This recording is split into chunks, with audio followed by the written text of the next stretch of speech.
Welcome to the deep dive. We're really thrilled to have you with us today. If you're joining this conversation, it's highly likely you're the kind of person who is just insanely curious about the world. Absolutely. You want to gain knowledge, you want multiple perspectives, and you want the thorough details, but you absolutely despise that feeling of information overload. Right, because your time is valuable. Exactly. Our entire goal here is to sift through the mountains of research and historical notes to bring you the absolute most fascinating, vital pieces of the puzzle. And that really is the core of what we do. We look for those threads that tie massive historical movements to the reality we live in today. We take these dense subjects and find the narrative that actually matters to your understanding of the world, basically filtering out the noise to give you a clear picture. And the topic for this deep dive is incredibly specific, yet the implications stretch across, well, all of human history. We are focusing entirely on a single, highly detailed source today. This one. Just one. It's a Wikipedia article about one specific illuminated manuscript page. The artwork on this page is titled, "Physician Preparing an Elixir." It's quite a title. It really is. So we are literally going to spend our time today looking at one piece of paper. But this piece of paper is essentially a time machine. Yeah, that's a great way to put it. It's a physical object that connects the ancient Roman Emperor Nero's army, a highly sophisticated 13th century Middle Eastern academic society, A notorious Parisian art dealer. and a glass case in the Metropolitan Museum of Art in New York. It is just a remarkable trajectory for a single document. But looking closely at this object offers us much more than just an art history lesson, Right. It reveals the actual mechanics of how human knowledge travels. It shows us how information is translated, how it mutates, and how it completely transforms as it crosses between different empires and eras. It proves that a foundational text is rarely just a static recording of facts. Okay, let's unpack this. Because to truly understand what is happening on the single page from the 13th century, we have to travel way back to the 1st century AD. We have to go to the source. We do. We need to meet the original creator of the text that this page eventually belonged to. His name was Pedanius Dioscorides. Dioscorides, yes. He was a Greek physician, and I'm using that term in the ancient observational sense, born around the year 40 AD. And he spent years of his life traveling alongside the Roman Emperor Nero's army. You really have to imagine the sheer logistical reality of that existence. I mean, Dioscorides is moving with a massive, incredibly active military force across wildly diverse terrains. Right, and he's not just sitting in a tent. No, he isn't just treating battle wounds. While he is marching, he is meticulously gathering botanical samples. He's actively seeking out local healers in newly conquered territories. Just collecting vast amounts of regional knowledge. Exactly, on the practical health uses of various plants and minerals. He is actively amassing detailed field notes on over 1,000 distinct medicinal substances. Over 1,000. And all of that exhausting fieldwork culminated in a massive publication in the year 70 AD. A truly monumental work. He published it in his native Greek, titled De Materia Medica, which translates simply to On Medicinal Substances, and calling it a book almost does it a disservice. It really does. It was a 5-volume masterpiece. It essentially became the ultimate ancient encyclopedia for practical medicine and pharmacology. And it's worth noting, the term materia medica actually entered the global lexicon because of this specific work. It eventually evolved to refer to an entire genre of medical texts. That is the level of influence we are talking about here. It served as the central, undisputed foundational source for botanical and medical knowledge for centuries across Europe and the Middle East. The level of rigorous detail he included is staggering, especially considering he was compiling this in the 1st century. He didn't just write down, that a certain leaf cures a stomachache. Right, it wasn't just basic folklore. No, he detailed the specific plant names, and crucially, he included local synonyms so that a practitioner in a completely different region would know exactly what he was talking about. Which is brilliant.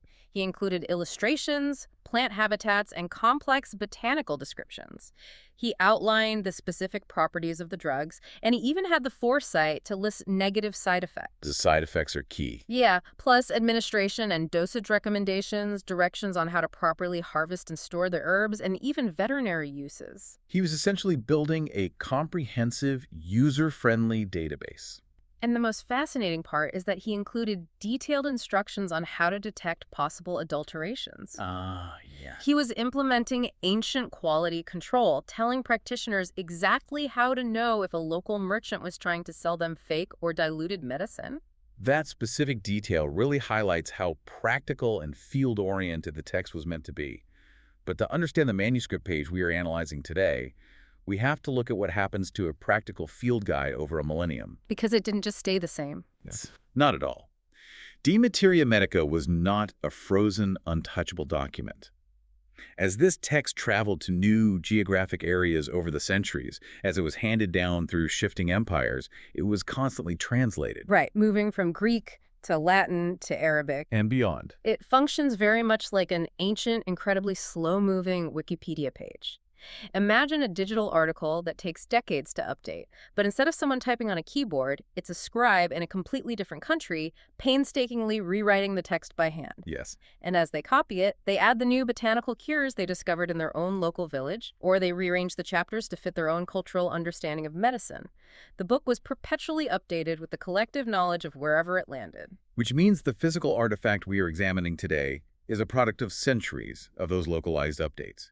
It is a descendant of Dioscorides, sure, but it has been thoroughly adapted by the culture that produced this specific copy. And that brings us from the Greco-Roman world of 70 AD straight into the Middle East in the year 1224 AD. The massive time jump. Huge. Historical consensus and material analysis point to this specific page being produced somewhere in Iraq, perhaps Baghdad, or a region known as Northern Jazeera, right between the upper Tigris and Euphrates rivers. So we are shifting from the rugged utilitarian reality of a Roman army camp into a highly sophisticated, flourishing society during the Islamic Golden Age. Completely different world. Completely. This was an era of profound intellectual pursuit, massive translation movements, and significant advancements in science and medicine. The physical page itself is a direct reflection of that wealthy intellectual environment. Let's visualize this exact piece of paper just so you have a clear image of what we are talking about. It is sized exactly 24.8 centimeters wide by 33.2 centimeters long. So just a bit larger than a standard sheet of modern printer paper. Exactly. Visually, the artist has split the page into 3 distinct horizontal sections. At the very top, dominating the upper portion, are 2 elegant lines of Arabic script. Taking up the large middle section is a stunning, highly detailed miniature painting. Finally, at the bottom, there are 5 more lines of Arabic script. Right. Most of this text is written in standard black ink, but one specific line at the bottom is written in bright red ink. That use of red ink is a technique known as rubrication. It was a common scribal method used to draw the reader's eye to important headings, specific dosage changes, or critical medical warnings. So it was designed to be easily skimmed. Yes, it indicates that the creator intended for this page to be navigated visually and efficiently. But the miniature painting in the center is where the cultural story truly unfolds. The imagery is incredibly striking. It is rendered using opaque watercolor, ink, and gorgeous gold detailing. The scene depicts a physician sitting on a stool. And he's dressed very specifically. Very. He is wearing a traditional headscarf, but his clothing is anything but simple. It's vibrant, colorful, and heavily detailed with those rich gold decorations. He's actively mixing an elixir in a medium-sized pot. Right in the center of the action. Yeah, and he's situated directly in front of a highly complex medieval filtering contraption. And over on the far left side of the image, there is a large, prominent blue jug. What's fascinating here is how the artist chose to allocate space, color, and visual weight.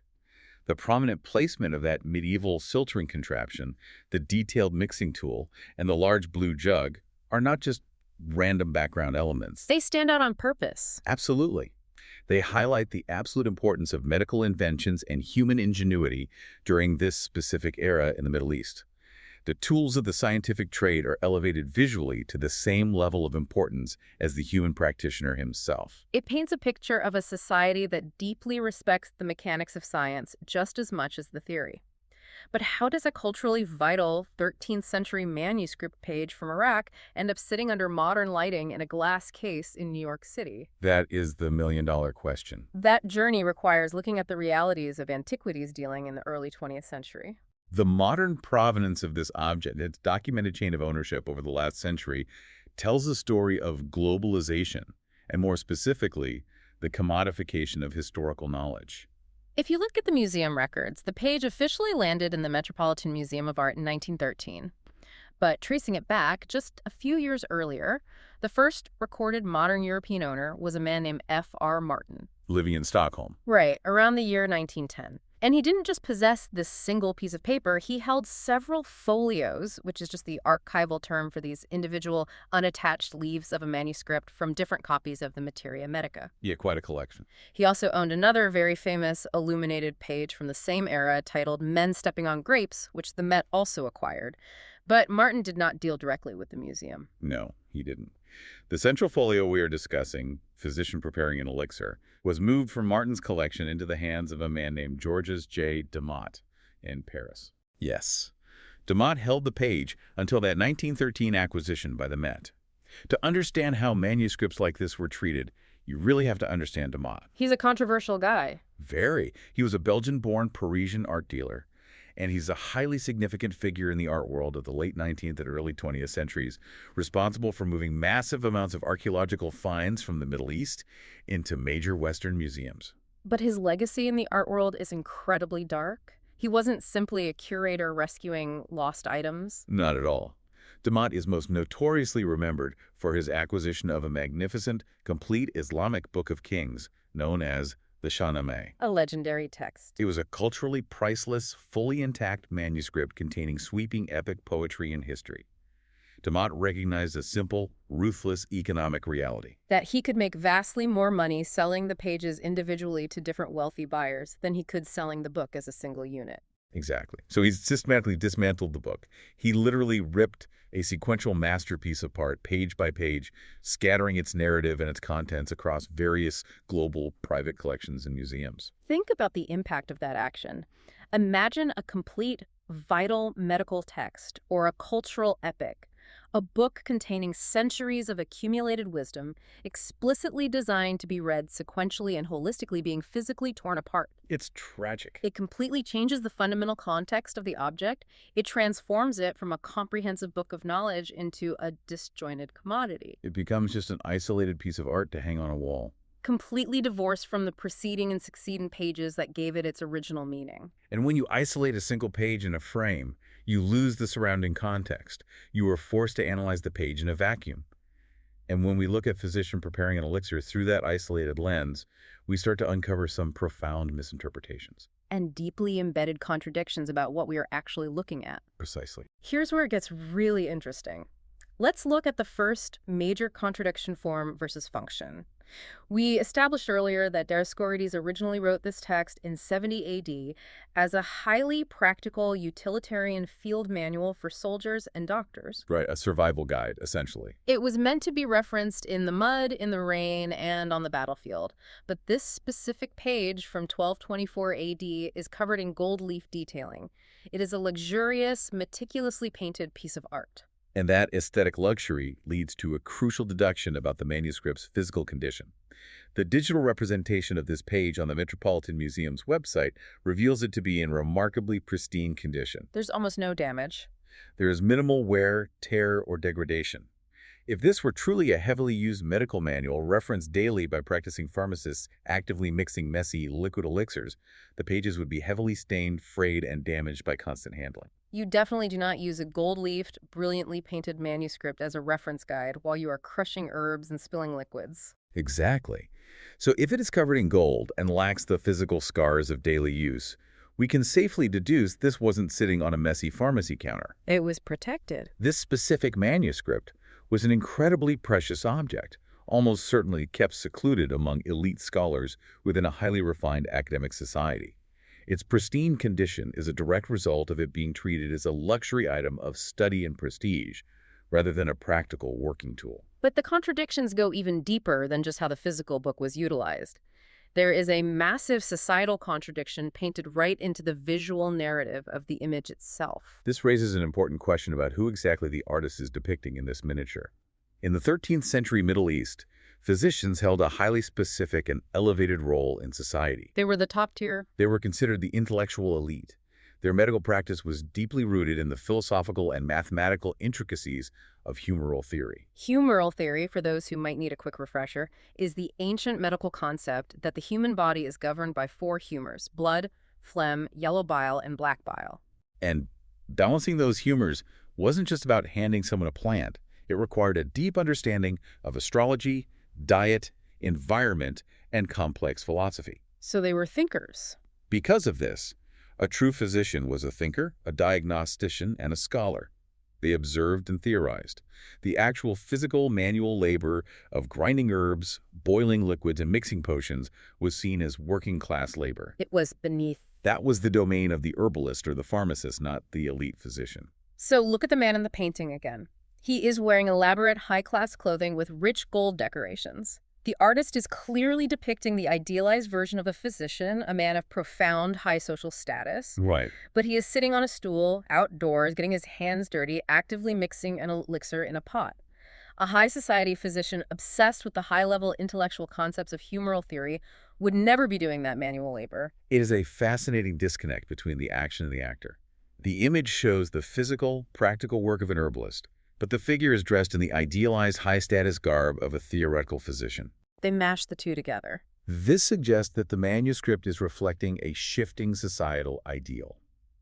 The artist is blending the ancient, practical herbal knowledge of Dioscorides with the contemporary 13th century desire to elevate the visual status of the medical practitioner. Wow. They are dressing a working-class herbalist up as an elite physician to make the knowledge on the page seem more prestigious to the wealthy scholars who own the book. It's the 13th century equivalent of taking a lab technician who does the actual messy work with the test tubes and dressing them up in the hospital director's tailored designer suit for a glossy promotional brochure. That is the perfect analogy. It is a highly idealized representation, not a reflection of daily reality. And our source notes one final, incredible possibility regarding this societal blending. Because this page integrates 13th century Middle Eastern societal ideals so deeply, it is highly possible that the scholars completely fabricated and added this specific page to the text in 1224 AD. Yes. This particular recipe might not have even existed in Dioscorides' original 5 volumes. That is the ultimate proof of De Materia Medica acting as a living, breathing document. The 13th century scholars didn't just passively translate the Greek text into Arabic. They actively intervened in the transmission of knowledge. They made it their own. They seamlessly inserted their own cultural priorities, their own idealized self-image, and their own local herbal discoveries into a manuscript framework that was already over 1,000 years old. So what does this all mean? We started by looking at a single piece of paper sized 24.8 by 33.2 centimeters. But this page, Physician Preparing an Elixir, represents far more than just a historical recipe for a potion or a beautifully painted miniature. Much more. It's a physical testament to the fact that human knowledge is an evolving, living thing. Information simply does not exist in a vacuum. It adapts, it morphs, and it fundamentally changes depending on the culture that holds it, the translator who rewrites it, and the era in which it is consumed. If we connect this to the bigger picture, it serves as a powerful reminder for how we interact with information today. Whenever you read a historical text, look at a data set, or study a historical account, you have to consider the chain of custody. Always. You must ask whose hands this information has passed through. Just as Georges Damati physically altered the Shahnameh by tearing it apart to serve his own financial reality, every culture alters knowledge by filtering it through their own societal lens, their own ideals, and their own blind spots. And that leads us to a final, provocative thought that we want to leave you with today, something for you to mull over on your commute or while you are making dinner. We just saw how a 13th century scholar could seamlessly insert a completely culturally adapted, highly idealized, and perhaps entirely fabricated page into a 1,000-year-old foundational medical text. And have it accepted as part of the established canon. Exactly. What invisible additions are we accepting today? What cultural lenses, unquestioned ideals, and hidden pages are currently baked into our own foundational texts, our massive data sets, and the complex algorithms that govern our own era without us even realizing it? That's a heavy thought. If the ancient encyclopedia was subtly shaped by a scribe's gold paint and societal aspirations, how is our modern knowledge being shaped by the unseen architects of our own information age? It is a critical puzzle for anyone who wants to be truly well-informed. Understanding the world isn't just about reading the source material. It is about understanding the long, complex, and deeply human journey that information took to finally reach you. We hope this deep dive gave you exactly the kind of thorough, mind-expanding perspective you were looking for, without the overload. Keep examining the information around you, keep looking for those historical contradictions, and never stop being insanely curious. Thank you so much for exploring this single magnificent page of history with us today. We will see you next time. Goodbye, and keep questioning.